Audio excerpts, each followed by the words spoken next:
اور سود کے احکام ہیں اس میں, وراثت کے احکام ہیں, نکاح طلاق کے احکام ہیں, حج کے احکام ہیں, نماز کے اوقات بیان کیے گئے ہیں. شاعروں کے کوئی اس طرح کا کبھی دیکھا آپ نے شاعروں کا کلام؟ شاعر تو مبالغہ آرائی کر رہے ہوتے ہیں. تو آگے اللہ نے فرمایا کہ وما هو بقول شاعر قليلا ما تؤمنون ولا بقول کاہن, یہ کاہن کا کلام بھی نہیں ہے. کاہن نہ ایسی باتیں کرتے تھے جو لوگوں کے مینٹل لیول سے اوپر کی, لوگ کہتے ہیں بھائی بہت پہنچے ہوئے لوگ ہیں بھائی اف, تو لوگ ان کی طرف مائل ہوتے تھے. تو یہ کہتے تھے محمد صلی اللہ علیہ وسلم بھی کاہن ہے.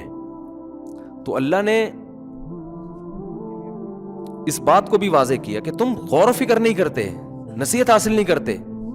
اگر نصیحت حاصل کرو تو تمہیں پتہ چل جائے کہ محمد صلی اللہ علیہ وسلم کاہن اور جادوگر ٹائپ کی چیزیں ہوتی ہیں نا, پھینکنے والے لمبی لمبی, کاہنوں کے کپڑے گندے میلے اور دعوے سنگ دل محبوب آپ کے قدموں میں, یہ پڑھو گے یوں ہو جائے گا, یہ کرو گے یوں ہو جائے گا, پھینک رہا ہوتا ہے لمبی لمبی بیٹھ کے, اور اس کی باتیں لوگوں کی سمجھ میں آئی نہیں رہی ہوتی. یہی اس کا کمال ہوتا ہے. یار حضرت اتنے پہنچے ہوئے ہیں, پتہ نہیں کیا فرما رہے ہیں. آپ روحانی عاملوں کے ذرا یوٹیوب پہ ویڈیوز دیکھیں نا, دیکھیں نہیں ان کی ویورز بڑھتے ہیں اس سے, لیکن اگر کبھی نظر پڑ جائے نا تو آپ کی سمجھ میں کچھ بھی نہیں آ رہا ہوگا بولنا کیا چاہ رہا ہے. لیکن اسی کو لوگ سمجھتے ہیں بھائی یہ علوم ہیں, علوم. ایک ہوتا ہے علم, ایک ہوتے ہیں علوم. بہت اوپر, بہت پہنچے ہوئے ہیں یار, بہت پہنچے. یہ باتیں ہماری مینٹل لیول سے اوپر کی. تو اللہ نے فرمایا کہ محمد صلی اللہ علیہ وسلم کی تعلیمات, الحمدللہ رب العالمین, یہ کلام ہے نا, تمام تعریفیں اس اللہ کے لیے جو تمام جہانوں کا پالنے والا, الرحمن بڑا مہربان, الرحیم نہایت رحم کرنے والا, مالک یوم الدین روز جزا کا مالک. یہ کون سا ایسا کلام ہے؟ موسیٰ علیہ السلام کا واقعہ, یوسف علیہ السلام کا واقعہ, قوم عاد کا. کوئی کاہن آج تک ایسا خوبصورت کلام نہیں لے کر آئے. کسی جادوگر کو لاؤ, تھوڑی دیر میں تمہیں باولا نہ ہو جاؤ نا اس کی باتیں سن سن کے, اتنے جنات جلا دیے. یہ کاہنوں کی یہ باتیں ہوتی ہیں. ایک آیا ہمارے جامعۃ الرشید کے استاد تھے, شکر نکل گئے وہاں سے, ابھی پھینکنے جیسے عاملوں کے پاس بیٹھے تو لمبی لمبی پھینکنا شروع کر دی. ایک دن میرے ساتھ کھانے میں بیٹھے, مجھے کہنے لگے ان پہ بھی جنات تھے, میں نے ہٹا دیے. میں نے کہا ان سے تو احترام میں نہیں بول سکا, بولنا چاہ رہا تھا تیرے باپ میں بھی طاقت ہے نا, تو 2-4 دن ابھی لا کے دکھا دے تو خالی یہاں پہ, فضول جنات بگائے تو نے. پھر ایک دن کہنے لگا میں نے 10 لاکھ جنات جلائے ہیں. میں نے کہا ہمارے یہاں گیس نہیں آ رہی ہے, چولہا جل نہیں رہا ہے, ایک ماچس کی تیلی جلانا مشکل ہو رہا ہے, اور اس نے 10 لاکھ. اتنا پھینکو تو ڈاروین بھی نہیں تھا بھائی. تو لوگ متاثر ہوتے ہیں کہ جن جلا رہے ہیں بھائی, جن جلا رہے ہیں بھائی. تو یہ پھینکو ہیں, ان تلوں میں تیل نہیں ہے, ان کو آپ لفٹ نہ کراؤ بھوک سے مر جائیں. یہ حقیقت ہے, یہ تو ہمارے اور آپ کے عقیدت میں پیسے مل رہے ہوتے ہیں ان کو, ورنہ تو مر جائیں. اور اس میں بار بار کہتا ہوں دیوبندی بریلوی کا فرق نہیں کیا کرو کہ وہ تبلیغی ہیں تو وہ دیوبندی ہیں, سب ایک جیسے ہوتے ہیں, یہ ایک ہی جیسے ہوتے ہیں. یہ کوئی علم ہی نہیں ہے, علوم کہاں سے ہو گئے.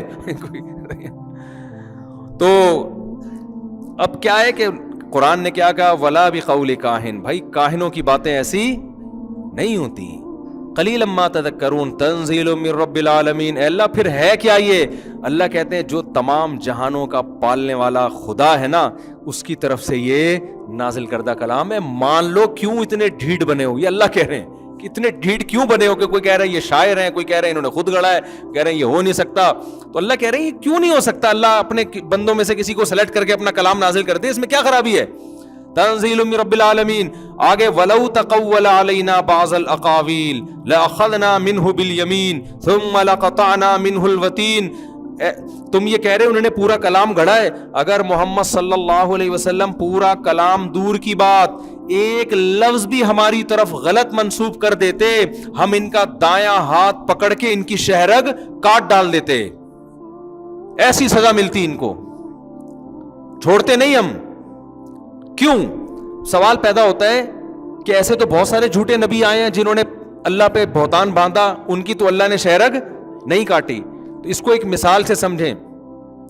دیکھیں جس شخصیت سے کنفیوژن پیدا ہونے کا خطرہ ہوتا ہے نا, جیسے امریکہ کا کوئی سفیر آیا یہاں پہ, جہاز میں آیا, اس کے پاس کارڈ ہے, اس کے 3 پیس سوٹ پہنا ہوا ہے, بالکل سفیروں جیسی شکل لگ رہی ہے اس کی, اور سارے ڈاکومنٹس کمپلیٹ ہیں, آپ اس کا پیغام سن رہے ہیں. حالانکہ وہ سفیر نہیں ہے, وہ جعلی ہے سب کچھ. اور وہ امریکہ کا میسج دے رہا ہے, امریکہ کو پتا چل گیا تو فوراً امریکہ برات کا اعلان کرے گا کہ نہیں کرے گا؟ فوراً اس کو اریسٹ کرے گا کہ نہیں کرے گا؟ کیونکہ اس سے غلط فہمی ہو رہی ہے نا بھائی, اس کے پاسپورٹ بھی جعلی بنوایا ہوا ہے اس نے, لوگوں کو دھوکا ہو رہا ہے. تو گورنمنٹ آف پاکستان کہے گی بھائی ہم تو آپ کا سفیر سمجھ کے اس کو ہم عزت دے رہے ہیں اور اس کی بات کو ہم سیریس لے رہے ہیں, تو اگر نہیں تھا تو آپ اعلان کرو نا. تو فوراً امریکہ اعلان کرے گا بھائی میرا کوئی سفیر وفیر نہیں ہے, یہ ایسی جعلی پاسپورٹ بنا کے آیا ہوا ہے, ایسی گندے نالے سے اٹھ کے آئے, کوئی اس سے میرا تعلق نہیں ہے, اور اس کو طبیعت سے سزا بھی ملے گی. لیکن اگر کوئی بھنگی اڑے آئے, دھوتی پہنی ہوئی ہے, بنیان پہنا ہوا ہے, جھاڑو ہاتھ میں, اسلام آباد جا رہا ہے, بولے میں امریکہ کا سفیر ہوں, میں کیا ہوں؟ امریکہ کا سفیر ہوں. حکومت پاکستان نہ تو اس کو لفٹ کرائے گی اور نہ امریکہ اس کی برات کا اعلان کرے گا. کیوں؟ گیٹ اپ سے لگی نہیں رہا کہ یہ کوئی سفیر ہے, ایویں کوئی پرینک کر رہا ہوگا, کوئی ڈرامہ کر رہا ہوگا. ہمیشہ اس کی نفی کی جاتی ہے جس کے گیٹ اپ سے, جس کے اسٹائل سے دھوکا ہونے کا خطرہ ہو. محمد صلی اللہ, ہر پیغمبر کا اپنا ایک گیٹ اپ ہوتا ہے, وہ 3 پیس سوٹ اور ٹائی سے نہیں. پیغمبروں کی سیرت بے داغ, زندگی بھر کبھی انہوں نے جھوٹ نہیں بولا ہوتا, ان کی تعلیمات اٹریکٹ کر رہی ہوتی ہیں, نیچر کو اپیل کر رہی ہوتی ہیں. تو ایسی شخصیت جب اللہ پہ یہ کہنا کہ مجھ پر وحی نازل ہوتی ہے, ایسی شخصیت, تو کنفیوژن پیدا ہونے کا خطرہ ہے کہ ایسا تو نہیں کہ ہو رہی ہے کہ نہیں ہو رہی ہے. تو اس میں اگر کوئی ایسی شخصیت اگر اللہ پہ جھوٹ باندھے تاکہ لوگ کنفیوز ہونا شروع ہو جائیں, پھر اللہ کے ذمے اللہ اس کو عبرت کا نشان بنائے. قادیانی استدلال کرتے ہیں کہ مرزا غلام احمد قادیانی بھی تو دعویٰ کیا تھا تو وہ تو مرا نہیں. ہم کہتے ہیں نہ تو اس کا پیغمبروں والا گیٹ اپ تھا, اور دوسری بات یہ کہ جب اللہ نے اپنے پیغمبر کی زبان سے کہلوا دیا کہ میں خاتم النبیین ہوں, میرے بعد نبی نہیں ہے, تو اب اللہ ویسے کسی کا ذمہ دار نہیں ہے, چاہے بظاہر گیٹ اپ پیغمبروں والا ہی کیوں نہ ہو. کیونکہ اب کنفیوژن پیدا ہو رہی ہے تو تمہاری اپنی پیدا کرتا کنفیوژن ہے نا. نہیں یاری بات, یہ تو تمہیں اگر لگ رہا ہے کہ یہ پیغمبر ہے تو تمہارا اپنا دماغ کا فطور ہے. جب اللہ نے قرآن میں بھی کہہ دیا کہ خاتم النبیین ہے, آخری نبی ہیں, اور نبی اعلان کر دیا, پوری امت کا اجماع بھی ہو گیا. اب اگر کوئی بھی آ کے دعویٰ کرتا ہے تو اللہ کے ذمے نہیں ہے کہ اس کی برات کا اعلان کرے, کیونکہ اللہ کہتا ہے اب یہ اس کو نبی ماننا یہ تمہارا فالٹ ہے, یہ میرا قصور نہیں ہے کہ میں اس کو سزا نہیں دے رہا. تو مرزا غلام احمد کا تو گیٹ اپ بھی پیغمبروں والا نہیں تھا, اس کی کتابوں سے ثابت ہوتا ہے کہ وہ شریف انسان ہی نہیں تھا, پیغمبر تو بہت دور کی بات ہے. تبھی جتنے ختم نبوت کے علماء ہیں نا, کبھی بھی وہ کہتے ہیں ہمیشہ قادیانیوں سے مناظرہ مرزا غلام احمد کی شرافت پہ کیا کرو, نبوت اگلی چیز ہے, وہ شرافت ثابت نہیں کر سکتے کہ شریف آدمی تھا وہ. تو یہ جب نہیں ہو سکتا تو نبوت تو اگلی چیز ہے. تو اور قادیانی زہر کا پیالہ پی لیں گے, مرزا غلام احمد کی شخصیت پہ کبھی آپ سے بحث نہیں کریں گے. یہ اصول یاد رکھیں. آپ کہیں کہ ہم یہ ثابت کریں گے کہ وہ شریف انسان نہیں تھا, تم نے ثابت کرنے کے شریف انسان تھا. تو جب وہ گیٹ اپ ہی شریف انسان ہی نہیں ہے, اس کی کتابوں سے ثابت ہو رہا ہے, تو جب گیٹ اپ ہی نہیں ہے تو جو مرضی بولتا رہے. ایسے ہی جیسے کوئی بھنگی اٹھ کے بولے میں امریکہ کا سفیر ہوں, امریکہ کا جہاں میں کیوں اعلان کروں کہ یہ میرا نہیں ہے, اس کو پروٹوکول دینے والی بات ہو گئی نا پھر. تو قرآن کہہ رہا ہے محمد صلی اللہ علیہ وسلم کا ایسا گیٹ اپ ہے اور ایسی خوبصورت اور خوبصورت شخصیت ہے, اگر یہ پورا قرآن تو دور کی بات ایک لفظ ہماری طرف غلط منسوب کر دیں تو ہم ان کو چھوڑیں گے نہیں, کیونکہ لوگ کنفیوز ہوں گے. یہ ہمیں سمجھانے کے لیے, حالانکہ نبی سے اس کا امکان تھا نہیں.